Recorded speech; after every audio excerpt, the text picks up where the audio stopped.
শনিবার সকালেও কোমলমতি শিশুদের পদচারণায় মুখর ছিল ইরানের মিনাব শহরে সাজারে তায়েবা প্রাথমিক বালিকা বিদ্যালয়। কিন্তু যুক্তরাষ্ট্র ও ইসরায়েলের যৌথ হামলায় ধ্বংসস্তূপে পরিণত হয় পুরো ক্যাম্পাস। মুহূর্তেই চারপাশে নেমে আসে শূন্যতা, নিভে যায় ১.৫ শতাধিক মানুষের প্রাণ।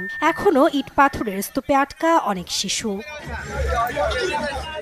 সংশ্লিষ্ট কর্মকর্তারা জানান, পরপর ৩টি ক্ষেপণাস্ত্র হামলায় ভেঙে পড়ে স্কুল ভবন। বিবিসি সহ বেশ কিছু গণমাধ্যমের প্রতিবেদন বলছে, স্কুলটি আইআরজিসির একটি সামরিক ঘাঁটির কাছাকাছি হওয়ায় সেটি লক্ষ্যবস্তুতে পরিণত হয়ে থাকতে পারে। তবে এ বিষয়ে এখনও আনুষ্ঠানিকভাবে কোনো মন্তব্য করেনি যুক্তরাষ্ট্র কিংবা ইসরায়েল।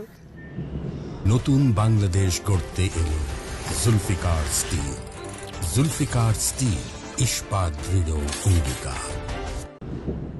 এদিকে ভাইরাল হওয়া বেশ কিছু ভিডিওতে হামলার তীব্রতা দেখে হতবাক বিশ্ববাসী। ধ্বংসস্তূপে ছড়িয়ে পড়ে আছে শিশুদের বইপত্র, টেবিল, বেঞ্চ। নিষ্পাপ শিশুদের কাতরাতে দেখে ক্ষোভে ফেটে পড়ে স্থানীয়রাও। বিশ্ববাসী, আপনারা দেখুন তারা বাচ্চাদের স্কুলকে কিভাবে নরকে পরিণত করেছে। সারা পৃথিবীকে সত্যটা জানতে হবে। এটা একটি শিশুর বই। ধ্বংসস্তূপের নিচে চাপা পড়ে আছে কত শিশু, বেসামরিক নাগরিক। আপনারা দেখুন এই রক্তমাখা বই।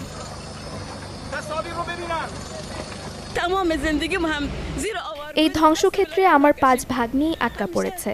কেবলমাত্র একজনকে উদ্ধার করে হাসপাতালে পাঠানো সম্ভব হয়েছে।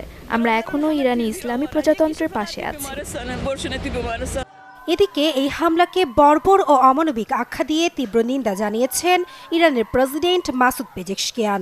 বলেন, এই হামলা আক্রমণকারীদের চালানো অসংখ্য অপরাধের আরও একটি কালো দলিল। নিষ্পাপ শিশুদের উপর চালানো হামলার উপযুক্ত জবাব দেওয়া হবে বলে কঠোর প্রতিক্রিয়া জানিয়েছেন দেশটির পররাষ্ট্রমন্ত্রী আব্বাস আরাকচি।